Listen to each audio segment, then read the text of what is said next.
প্রিয় ছাত্রবাসী, আসসালামু আলাইকুম। আমরা সকলে শোকাহত। আমরা বাইতুল আমিন মসজিদে মাগরিবের নামাজ শেষে আজকে যার জানাজার নামাজ আমরা পড়েছি, উনি সকলে পরিচিত বিশিষ্ট ব্যবসায়ী আলহাজ আবুল হোসেন সাহেবের আমরা জানাজা পড়েছি। আজকে হাজার হাজার মানুষ আজকে জানাজা নামাজে শরীক হয়েছেন, তার জন্য দোয়া করেছেন। ওনার বর্ণাঢ্য জীবনে চাঁদপুরে সকলের মাঝে উনি শ্রদ্ধার পাত্র ছিলেন, গ্রহণযোগ্য ব্যক্তি ছিলেন। উনি একজন সদালাপী মানুষ ছিলেন, একজন ভালো ব্যবসায়ী ছিলেন। এক কথায় বলা যায় স্বভাব চরিত্রে উঠা বসার ভালোবাসা মানুষের সাথে একটি বন্ধন তৈরি করেছেন।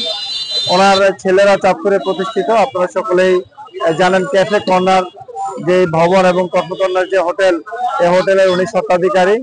তো আজকের এই সময়ে আমরা এই মরহুমের জন্য আমরা দোয়া করছি।